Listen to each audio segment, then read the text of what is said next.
stating that a U.S. fighter jet shoots down unmanned Iranian drone that was approaching USS Abraham Lincoln in Arabian Sea. I'm in Erbil, Iraq, as this conflict with Iran expands across this region. We are now in the 5th day of this war.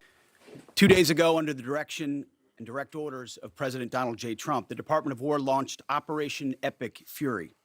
March 10, 2026, 3:12 a.m. The Strait of Hormuz is black water and no mercy. Iranian forces have just launched an Al-Qadr ballistic missile at a United States Navy aircraft carrier. Pentagon sources confirm direct hit, casualties mounting. And before Iranian commanders could finish celebrating, the American response was already in the air. Defense officials are describing the aftermath as the single most decisive 90 seconds of naval warfare since World War II. Strait of Hormuz, the throat of the world's oil supply, 21 nautical miles at its narrowest. In the pre-dawn darkness, the water moves slow and heavy, like something that knows what's about to happen. Through that darkness, the USS Abraham Lincoln, a Nimitz-class nuclear-powered aircraft carrier, holds her position at the center of Carrier Strike Group 9. 97,000 tons of American naval power. 1,100 feet of flight deck. She carries 85 aircraft, a crew of 5,000 sailors and airmen, and enough firepower to end the conventional military capacity of a mid-sized nation.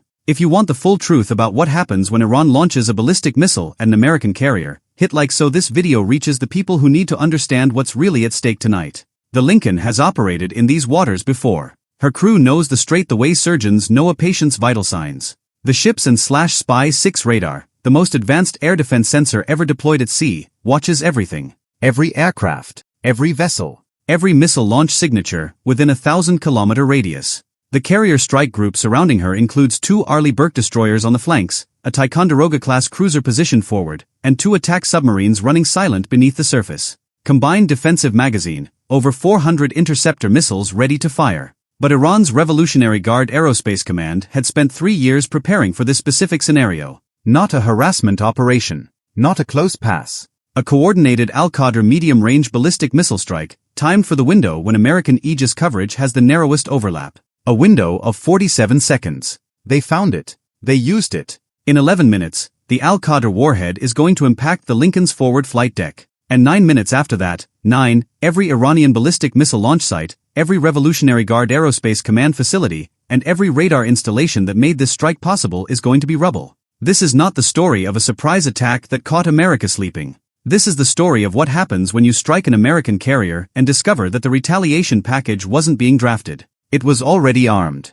already targeted, already waiting for someone to be reckless enough to give it a reason to fly. Let's establish the Iranian weapon. The Al-Qadr, a medium-range ballistic missile developed from the Shahab program, refined through years of North Korean technical exchange and domestic engineering. 800-kilogram conventional warhead. Range of 2,000 kilometers. Circular error probable of roughly 150 meters in standard configuration. But in the variant Iran deployed tonight, a maneuvering re-entry vehicle, a warhead that makes terminal corrections in the final seconds of descent to defeat point defenses. Not a new technology, but new in Iranian hands. And the intelligence community had been tracking its development for 14 months without concluding Iran would use it this soon. Comment Al-Qadr if you think Iran just crossed the line they can never walk back from. The launch sequence begins 60 kilometers inland from the coast. A TEL unit, a transporter erector launcher, had moved to its firing position 3 hours earlier, blending with commercial vehicle traffic across Iranian highway infrastructure. The kind of movement that's difficult to distinguish from normal activity until the moment the launcher erects and the missile goes vertical.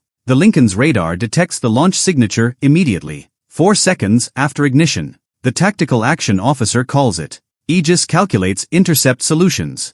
The SM-3 interceptor is in the air in 11 seconds. The best point defense system ever built, doing exactly what it was designed for. The SM-3 closes on the Al-Qadr at 3 kilometers per second. Intercept geometry looks good. Then the maneuvering re-entry vehicle activates. A 6G lateral correction in the terminal phase.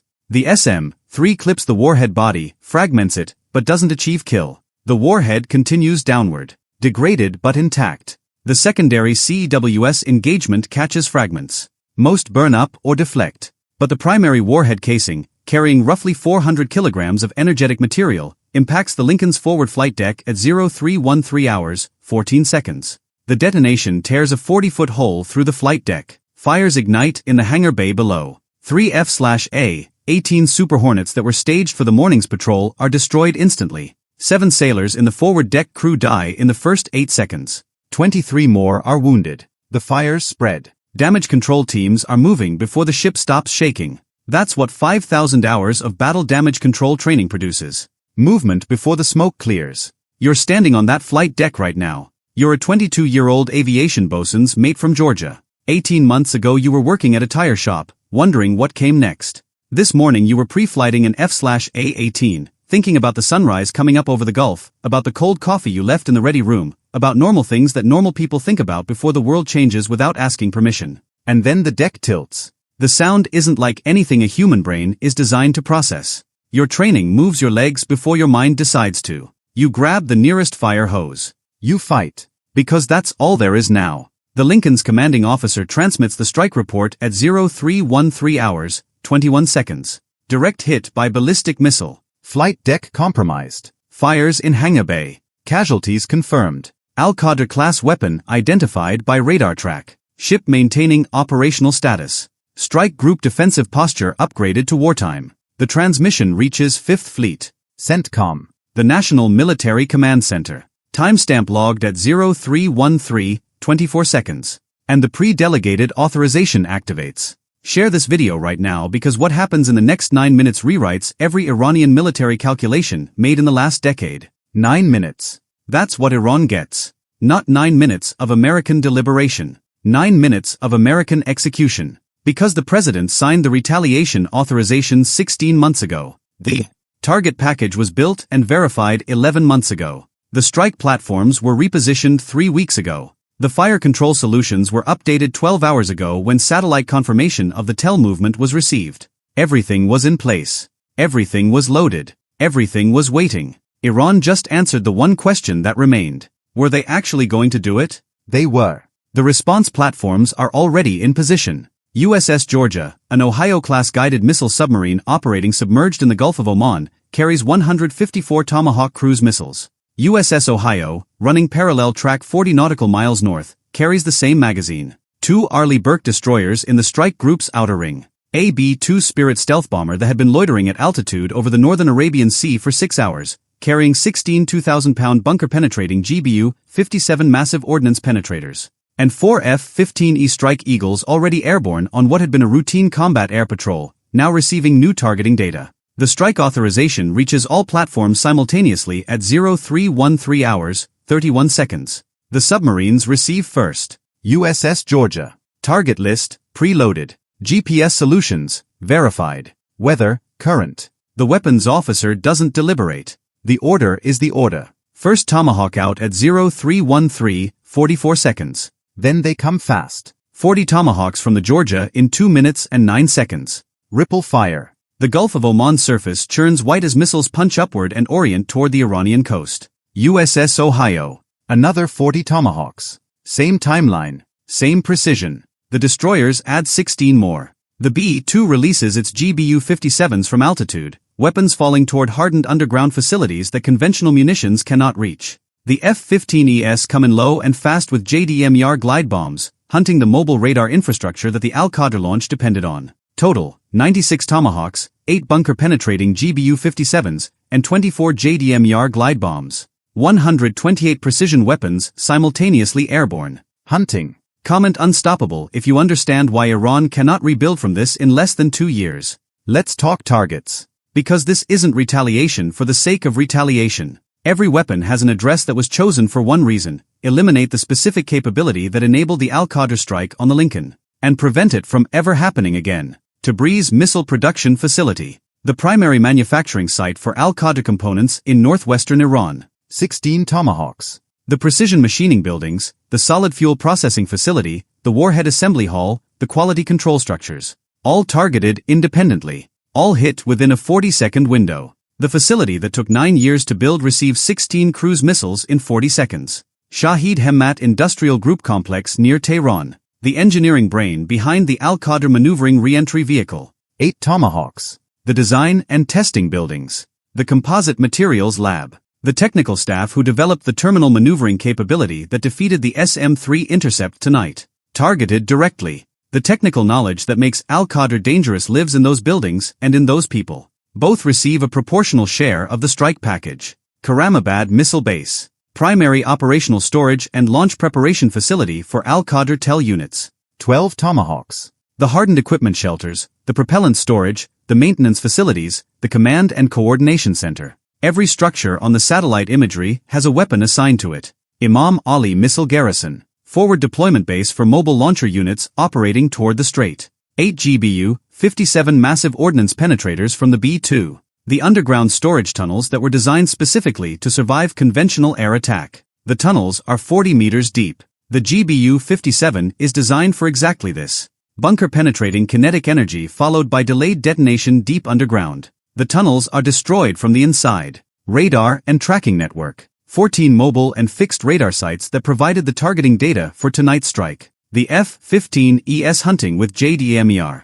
Methodical. One by one. The radar that watched the Lincoln, the radars that tracked the SM-3 intercept and fed correction data to the maneuvering warhead, all of them receive weapons within a 6-minute window. And the TEL unit that fired tonight. It tried to move the moment the launch was complete. Standard Iranian doctrine, shoot and relocate. But the Lincoln's radar tracked the launch to source coordinates. A Predator had been orbiting the area for 4 hours.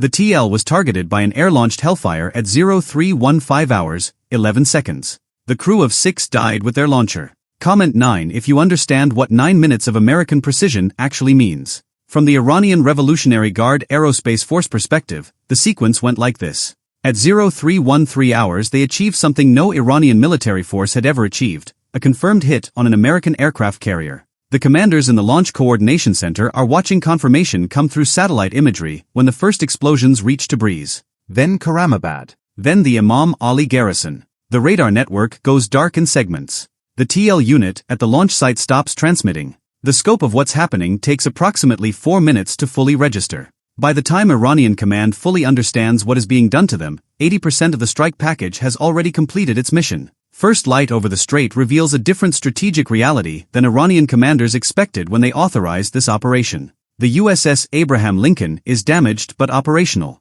Her fires are controlled. She is launching aircraft by 0500 hours. The hole in her flight deck is being assessed for temporary repair. She is still the center of Carrier Strike Group 9. Still operational. Still present in international waters. What is no longer present? Iran's Al-Qadr production infrastructure. Iran's primary missile garrison facilities. Iran's radar network for strait targeting operations. Iran's technical specialists in maneuvering re-entry vehicle development. The TL crew that fired the shot. All of it gone. Not degraded. Gone. Now let's calculate the exchange Iran actually purchased. $2 billion invested over 9 years in Al-Qadr development. 1 missile fired. 1 hit scored against a carrier with 5,000 crew who largely survived. 7 American sailors killed. 23 wounded. The Lincoln damaged but operational. Against that, 3 missile production facilities destroyed. 2 launch garrisons eliminated. 14 radar sites dark. The entire technical team. Behind the maneuvering warhead development killed in their laboratory. 18 months minimum before Iran can reconstitute meaningful ballistic missile strike capability against American carrier groups. $2 billion of infrastructure destroyed in 9 minutes by a response package that cost, by comparison, approximately $300 million to execute. The arithmetic is brutal. It's supposed to be. The diplomatic aftermath moves quickly. Iran's government issues a statement claiming the Lincoln violated Iranian sovereign airspace. The statement is released while satellite imagery of burning Iranian facilities is already being distributed through Allied intelligence networks. The Lincoln's radar data, showing the missile launch from 60 kilometers inland, the full track, the maneuvering re-entry vehicle activation, the impact coordinates, is transmitted to the UN Security Council within 4 hours. The evidence is complete and unambiguous. The missile came from inside Iran. The Lincoln was in international waters. The response was proportional to the threat eliminated. 14 nations quietly communicate support to Washington within 24 hours. Gulf states that have watched Iranian ballistic missile development with escalating alarm for years understand exactly what tonight means. The regional response tells you what Iran's neighbors actually think about Revolutionary Guard aerospace programs. They wanted those programs stopped. America just stopped them. Here's the strategic consequence that makes this permanent. Every Iranian aerospace commander now has to plan every ballistic missile operation, knowing a specific truth. A successful hit on an American carrier does not buy time for diplomatic maneuvering. It does not produce a proportional symbolic response. It activates a pre-built, pre-authorized, pre-positioned strike package against every facility that made the attack possible. And it arrives before the launch crew can reach their next position. The decision to pre-delegate this authority, to preload these target packages, to preposition these strike platforms, was the real deterrent. Not the weapons. The architecture. The willingness to make the decision before the provocation and remove all human delay from the execution chain. Iran's entire strategic calculation assumed American political deliberation would create a window. A few days of debate, international pressure, diplomatic options. The window to maneuver, to negotiate, to present the attack as self-defense to international audiences. They got 9 minutes. Not 9 minutes because American forces reacted quickly. 9 minutes because the president had already reacted. The authorization was already signed. The targets were already assigned. The missiles were already loaded. All that was required was confirmation that Iran had done what planners knew they would eventually attempt. They attempted it. The response didn't begin when the Lincoln was hit. The response began 16 months ago in a secure conference room where someone asked the question, what do we do if Iran actually does this? And the answer was, we already did it. We just haven't told them yet. The USS Abraham Lincoln is repaired and returned to full operational status. The 7 killed sailors receive full military honors. Their names are cut into stone. Their families receive benefits, gratitude, and the knowledge that their loss was not meaningless. The 23 wounded recover. Most return to duty. All of them carry the specific memory of the morning the flight deck became a place where the world changed. Iranian Revolutionary Guard Aerospace Force spends the next 22 months rebuilding. New facilities in hardened locations. New TL procurement. New personnel trained to replace the specialists killed at the Hemmat complex. But the operational posture changes permanently. No Al-Qadr launches. No ballistic missile targeting of American carrier groups. Not because the capability doesn't eventually return. Because every Iranian commander who plans an operation now factors in the question they cannot answer comfortably. How long before the Americans respond? And the answer they received was 9 minutes. 9 minutes isn't a reaction time. It's a death sentence for the mission before it's approved. That's what 9 minutes means. Not speed. Not technology. A decision made in advance, a response built before the provocation, and an adversary who made the mistake of thinking American restraint was American inability. Would you have authorized that Al-Qadr launch against the Lincoln knowing what you know now? Knowing the response wasn't going to be debated? Knowing every facility connected to the program was already targeted, already locked, already waiting for you to make exactly this calculation and get it exactly this wrong? Drop a comment below. Was America's 9-minute response justified, or did they go too far? And if you want to see more scenarios where military miscalculations meet a reality that was already prepared and waiting, subscribe right now, because this channel breaks down the strategies, the weapons, and the decisions that define modern warfare before the mainstream media gets the story straight. Hit subscribe. Every video on this channel gives you the full picture that briefing rooms don't want simplified.